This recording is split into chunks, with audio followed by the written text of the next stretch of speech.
사랑하는 초업제일교회 성도 여러분, 유튜브 시청자, 구독자 성도 여러분 반갑습니다. 김정빈 목사입니다. 간밤에도 평안히 잘 주무셨습니까? 오늘은 2026년 6월 20일 토요일 아침입니다. 오늘도 주 안에서 복된 토요일 되시고 편히 지는 하루 되기를 바랍니다. 제가 기도하고 오늘의 말씀 묵상을 시작합니다. 하나님 아버지 감사합니다. 간밤에도 지켜주시고 또 이렇게 새날을 우리에게 허락하여 주시니 감사합니다. 우리에게 주어진 이 하루를 하나님의 뜻대로 살게 하시고 주의 영광을 나타내는 복된 하루가 되게 하여 주옵소서. 그리하려고 하나님 말씀 앞에 섰사오니 오늘도 하나님 말씀을 묵상하며 나를 향한 주의 음성을 듣게 하시고 나를 향한 주의 마음을 느끼게 하시고 나를 향한 아버지의 뜻을 깨달을 수 있도록 성령 하나님께서 도와주시옵소서. 이 시간을 성령 하나님께 의탁하옵고 우리를 죄에서 구원하신 예수님 이름으로 간절히 기도하옵나이다. 아멘. 할렐루야. 좋은 아침입니다. 함께 우리 말씀 묵상하실 본문은 우리 요나서 1장 1절에서 10절입니다. 오늘부터 요나서를 시작합니다. 요나서 1장 1절로 10절 우리 개역 개정판으로 한번 다 같이 읽도록 하겠습니다. 여호와의 말씀이 아미떼의 아들 요나에게 임하니라. 이르시되 너는 일어나 저 큰 성읍 니느웨로 가서 그것을 향하여 외치라. 그 악독이 내 앞에 상달되었음이니라 하시니라. 그러나 요나가 여호와의 얼굴을 피하려고 일어나 다시스로 도망하려 하여 요바로 내려갔더니 마침 다시스로 가는 배를 만난지라. 여호와의 얼굴을 피하여 그들과 함께 다시스로 가려고 뱃삭을 주고 배에 올랐더라. 여호와께서 큰 바람을 바다 위에 내리심에 바다 가운데 큰 폭풍이 일어나 배가 거의 깨지게 된지라. 사공들이 두려워하여 각각 자기의 신을 부르고 또 배를 가볍게 하려고 그 가운데 물건들을 바다에 던지니라. 그러나 요나는 배 밑층에 내려가서 누워 깊이 잠이 든지라. 선장이 그에게 가서 이르되 자는 자여 어찌함이냐. 일어나서 내 하나님께 구하라. 혹시 하나님이 우리를 생각하사 망하지 아니하게 하시리라 하니라. 그들이 서로 이르되 자 우리가 제비를 뽑아 이 재앙이 누구로 말미암아 우리에게 임하였나 알아보자 하고 곧 제비를 뽑으니 제비가 요나에게 뽑힌지라. 무리가 그에게 이르되 청하건대 이 재앙이 누구 때문에 우리에게 임하였는가 말하라. 내 생업이 무엇이며 네가 어디서 왔으며 내 나라가 어디며 어느 민족에 속하였느냐 하니 그가 대답하되 나는 히브리 사람이요 바다와 육지를 지으신 하늘의 하나님 여호와를 경외하는 자로라 하고 자기가 여호와의 얼굴을 피함인 줄을 그들에게 말하였으므로 무리가 알고 심히 두려워하여 이르되 네가 어찌하여 그렇게 행하였느냐 하니라. 아멘. 네, 오늘 본문 말씀 먼저 주의할 때 은혜 받으시기를 바랍니다. 자, 오늘 우리 1장 1절에서 3절 석절의 말씀은 하나님의 말씀과 요나의 불순종이 주된 내용입니다. 하나님이 요나에게 임하셔서 말씀을 하셨습니다. 너는 일어나 저 큰 성은 니느웨로 가서 그것을 향하여 외쳐라. 그 악독이 내 앞에 상달되었음이니라. 하나님은 니느웨 백성의 악독함으로 인해 그 성읍과 백성을 머지않은 때에 심판하고자 하셨습니다. 하나님은 말씀으로 구원과 심판을 성취하십니다. 이제 하나님은 말씀과 함께 니느웨를 심판하고자 하신 것입니다.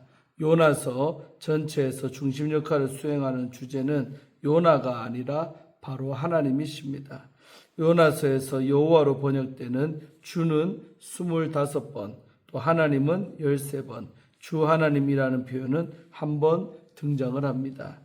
창세기 10장 11절에 처음 언급된 니느웨는 바로 티그리스 강 동편에 위치한 아수르 제국의 옛 수도였습니다. 장구한 역사를 지닌 니느웨는 사네립에 의해 아수르의 수도가 되었고 또 BC 612년에 메대와 바사, 우리 페르시아에 의해 멸망을 당했습니다. 요나가 활동할 당시 느네웨는 그 힘과 명성이 최고조로 도달하기 바로 직전이었습니다. 이런 이유로 니느웨는 지극히 큰 성읍으로 불렸습니다. 또한 니느웨는 3일길을 걸어야 한쪽 끝에서 다른 쪽 끝까지 이를 수가 있는 12만 명이나 되는 인구를 보유한 큰 도시 중에 하나였습니다. 그런데 구약 성경에서 아수르와 니느웨는 피해 성읍이요 또 폭력과 테러의 중심지로 묘사가 되었습니다. 아수르는 BC 722년에 북왕국 이스라엘을 정복했고 또 수년 후에 남유다의 수도 예루살렘을 거의 점령하다시피 했었습니다. 아수르는 하나님의 뜻과 주의 백성을 대적하는 대표적인 그런 상징이었고 또 이스라엘의 원수였습니다. 하나님은 아수르와 니느웨를 향한 말씀을 요나에게 위임을 하셨습니다. 요나라는 이름은 비둘기라는 뜻인데 그 문화에서 비둘기는 종종 이스라엘을 상징하는 대표적인 그런 새였습니다. 그러므로 요나서에서 요나는 단지 한 개인이 아니라 이스라엘을 상징하는 은유적인 인물이라고 말할 수가 있습니다. 요나는 하나님의 말씀에 불순종하여 하나님이 명하신 니느웨가 아니라 자신이 가고 싶은 다시스로 도망가고 말았습니다. 다시스의 위치는 불확실하지만 그리스의 역사가 헤로도토스에 의하면 오늘날의 스페인 남쪽의 타르테소스를 가리킵니다. 니느웨는 이스라엘의 동쪽에 있었고 또 다시스는 서쪽에 있었습니다. 즉 요나는 하나님의 말씀을 정면으로 불순종한 대담한 선지자였습니다. 다음으로 우리 4절과 5절 두 절의 말씀은 여호와와 선언의 행위가 나오고 있습니다. 요나가 탄 배가 다시스로 향하던 중에 바다에서 큰 폭풍을 만납니다. 하나님은 바람과 폭풍을 사자로 삼으셔서 당신의 명령에 순종하지 않은 종을 찾아내심으로써 그 죄 가운데 오래 머물러 있지 않게 하십니다. 이는 하나님의 크신 은혜입니다. 인생의 항해에도 바람과 폭풍이 몰아칠 수가 있습니다. 겉보기에는 그것이 불행으로 보일지라도 영적으로는 깊은 잠에 빠진 자기 백성을 깨우시는 하나님의 은혜의 방편입니다. 지중해의 폭풍에 익숙했던 선원들은 배의 물건을 바다에 던져 배를 가볍게 했습니다. 배를 가볍게 하면 거친 폭풍에 순응하면서 파손할 가능성이 줄어들기 때문입니다. 그러나 이번에는 그 방법이 효과가 전혀 없었습니다. 그러자 선원들은 이 폭풍이 일반적인 현상이 아님을 직감하고 더욱 두려워했습니다. 결국 그들은 자신들이 섬기는 신들의 이름을 부르며 구원을 간구합니다.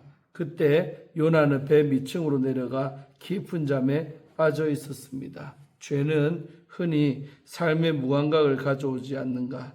이방신을 섬기는 선원들은 폭풍 가운데 그들의 신에게 부르짖은 반면에 참신을 경외한다고 하는 요나는 깊은 잠에 빠져 있었던 것입니다. 다음으로 우리 6절에서 8절까지 말씀은 선원들과 요나 사이에 대화가 나오고 있습니다. 선원이 잠든 요나를 깨우며 하나님께 기도할 것을 요청합니다. 일어나서 내 하나님께 구하라.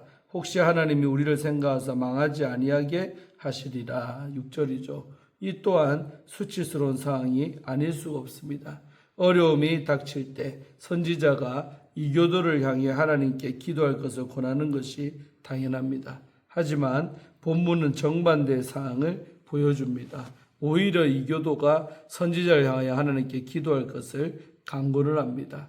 사태의 심각성을 깨달은 요나는 하나님께 긴급히 기도했을 것입니다. 그러나 폭풍은 잠잠해지지 않았고 당장이라도 배를 두동강 낼 수 있을 정도로 더욱 거칠어졌습니다. 급기야 선원들은 누구의 제약으로 인해 이 엄청난 폭풍이 임했는지를 알고자 하여 제비를 뽑았는데 제비가 요나를 지목을 했습니다.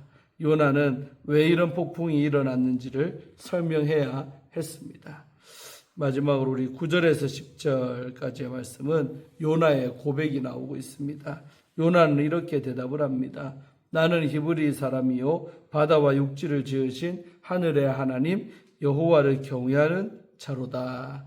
이는 베드로가 했던 고백, 우리 마태복음 16장 16절처럼 가장 감동적인 고백 중에 하나입니다. 구약 성경에서 하나님을 경외한다는 말은 크게 두 가지의 의미를 가집니다. 첫째로 하나님께 순종한다는 것입니다. 둘째로는 하나님 앞에 두려움으로 서 있거나 하나님을 공경한다는 것입니다. 그러나 요나는 그가 말한 것과 달리 정작 하나님을 경외하지를 않았습니다. 그는 하나님의 말씀을 무시한 채 자신의 생각을 따라 하나님의 얼굴을 피해 도망가고 있었기 때문입니다.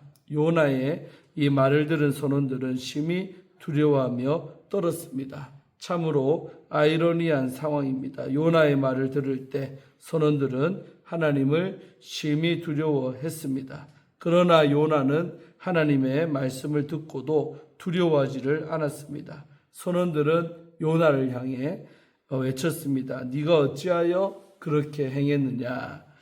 이것은 세상에 어려움과 문제가 있을 때 선지자가 선원들을 향해 외쳐야 할 말이지요. 그런데 선원들이 요나를 향해 이렇게 외치고 있는 것입니다. 이 얼마나 수치스러운 상황입니까?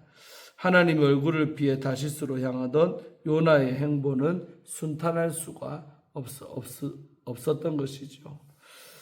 주에는 마쳤고요. 도망치는 선지자를 붙드시는 하나님이라는 우리 주제를 가지고 함께 오늘 말씀 나눌 때 은혜 받기를 축원드립니다.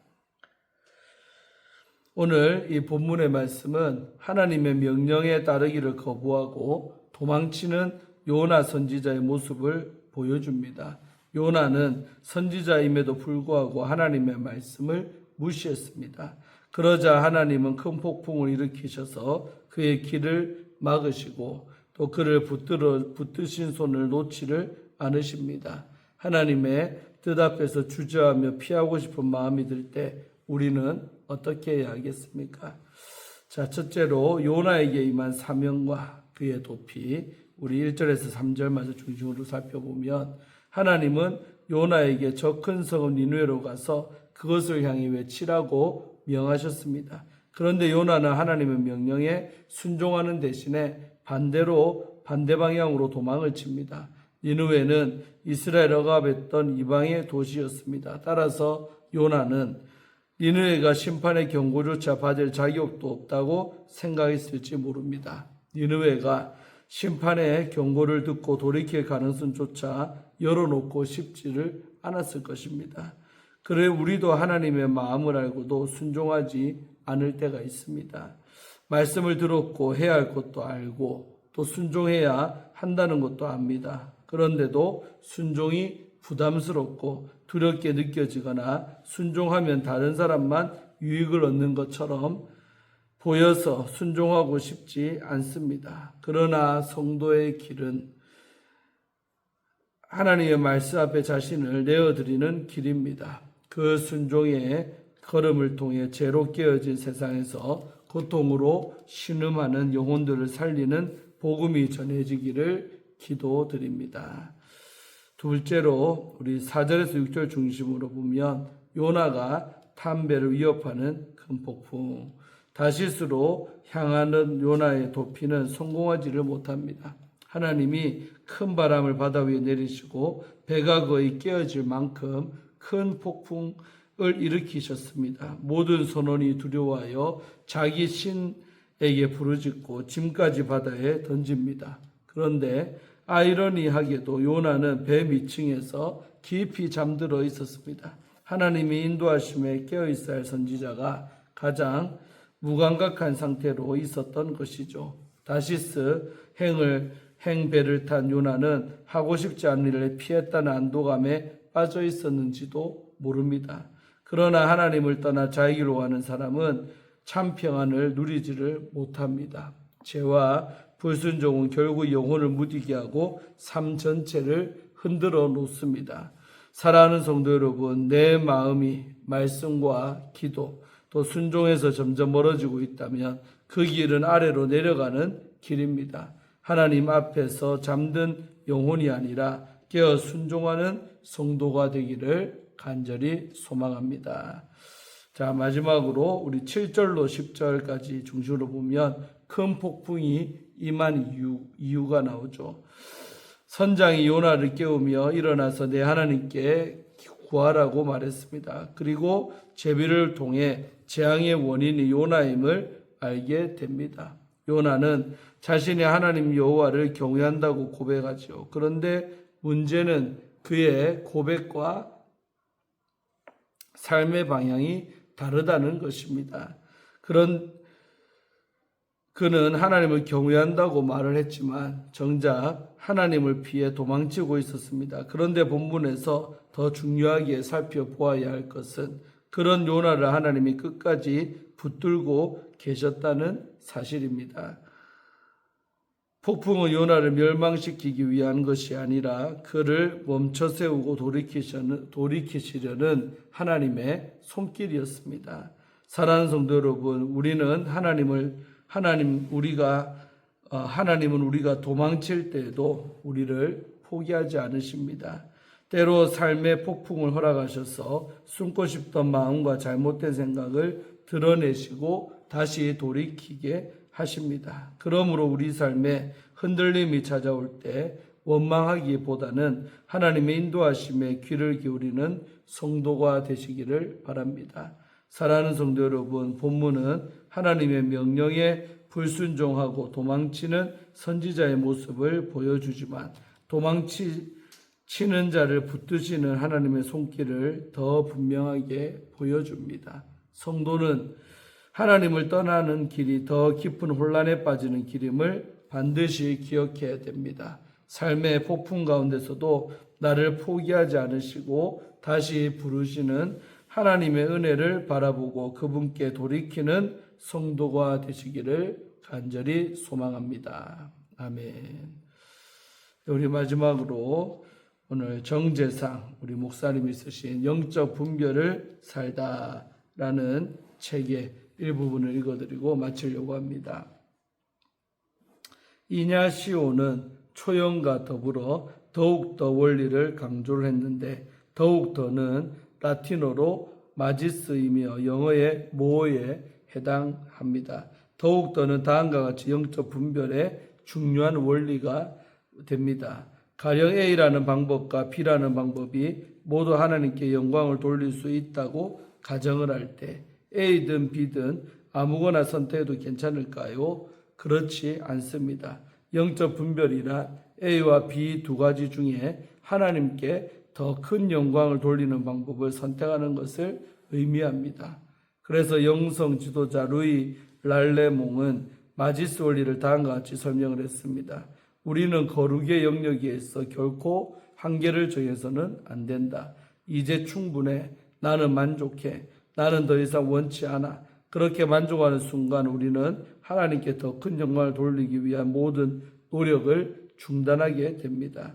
즉 더욱더의 의미는 아무리 내 입장에서 하나님께 큰 영광이 될 만한 선택을 했다고 해도 여전히 하나님 입장에서는 더 바라시는 바가 있을 수 있기 때문에 우리는 하나님의 뜻에 마음을 열어놓고 더욱더를 지속적으로 추구해야 한다는 것입니다. 요나에게도 이 원리가 적용이 됩니다. 요나는 처음에 하나님께 불순종하며 다시스로 가려고 했다가 나중에 하나님의 명령에 순종해 니느웨로 갑니다. 요나 입장에서는 마음을 돌이켜 니느웨로 갔으니 이전보다 하나님께 더 큰 영광을 돌렸다고 생각할 수가 있습니다. 그러나 하나님께서 보시기엔 요나가 그보다 더 큰 영광을 돌릴 부분이 남아 있었습니다. 그것은 하나님의 관점에서 니느웨를 향해 긍휼의 마음을 품는 것이었습니다. 우리는 하나님께 순종하고 영광을 돌리는 일에서 어느 지점에 머물러 만족하고 있습니까? 아멘.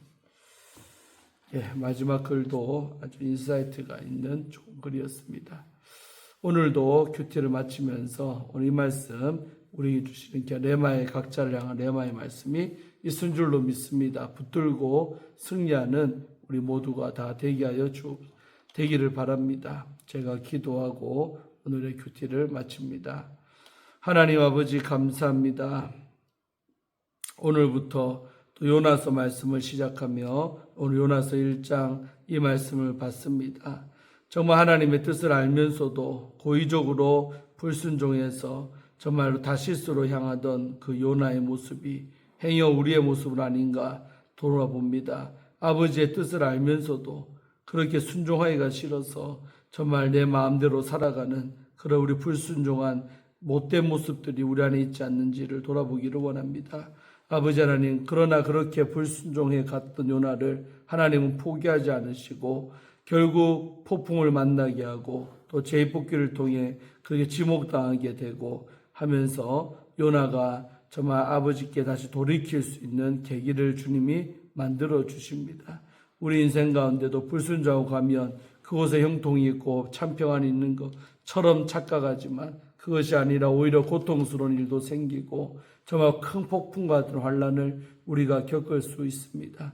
그런 일들을 통해 다시 한 번 더 아버지의 뜻 앞에 순종하는 자로 또 빚어지고 또 연단받으면서 만들어지는 줄로 믿습니다.